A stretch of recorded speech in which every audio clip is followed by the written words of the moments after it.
Alrighty, back at it. It is day 66 and it is September 14th.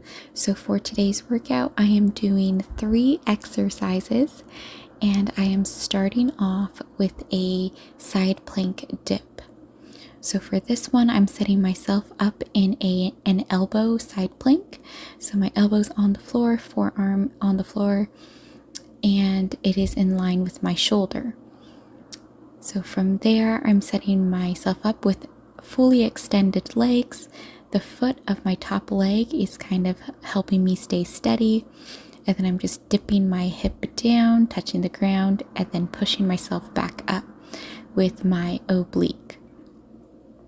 So for this one, if it is too difficult, I did 10 there. If it is too difficult, instead of setting yourself up with fully extended legs, you can drop down to your knees instead. And that will make things a little bit more, a little less difficult. So for on this side, I'm trying to set up the same way, fully extended leg. The foot of my top leg is support and my elbow and shoulder are aligned. So taking your time, keeping your balance for this one. The hips kind of want to go to and fro as we pop up, just trying to keep everything nice and stable.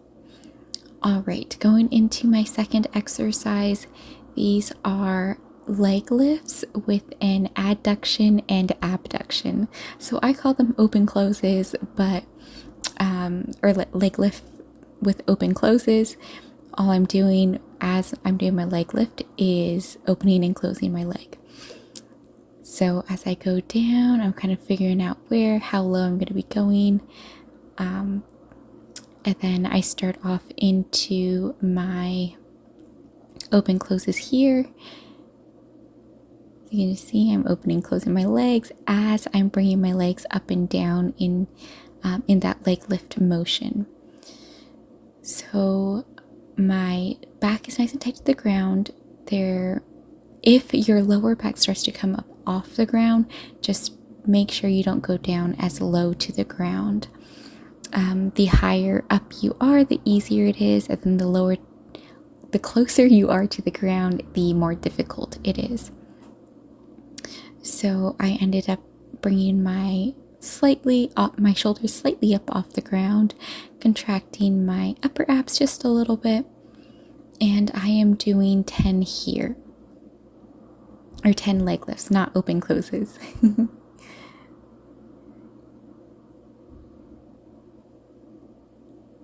Starting to fatigue a little bit. I'm trying to keep my movements as consistent as possible.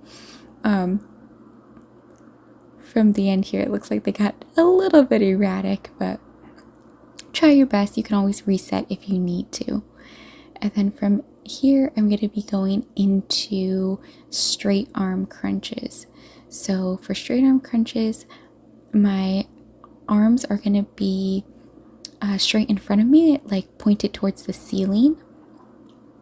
And then from there, I am going up, almost like I'm trying to touch the ceiling, not crunch forward, but more like crunching up, if that makes sense. So for this one, with these straight arm punches, it also gets a little bit when you're really digging the rest of your body into the ground and pulling your belly button tight. Those serratus anteriors as well, which are kind of like, they look like little gills on the side of the abs, but strengthening those up too, creating that stability. And my thought process of today is the abundance mindset. So life is full of challenges, but it's also full of endless opportunities. When we choose an abundant mindset, we remind ourselves that life isn't defined by scarcity or loss, even though it may feel like that at the time. So jobs end, relationships shift and can end, and your plans change, but that doesn't mean that it's the finite end. Those endings are just redirections to more abundant paths. So by embracing abundance, it can really strengthen your faith in yourself and in life. I talked a little bit about faith the other day and how we really want that deep faith that where confidence can get you started, but faith really pulls you all the way through. And embracing abundance can help you move forward with confidence after setbacks. And it can open your eyes to the possibilities that already exist around you. So you can ask yourself, if you're in a place that maybe you lost something, what possibility does this open instead? And when you choose the abundance mindset, you'll see that possibilities are truly endless. And with that, I'll see you in day 67.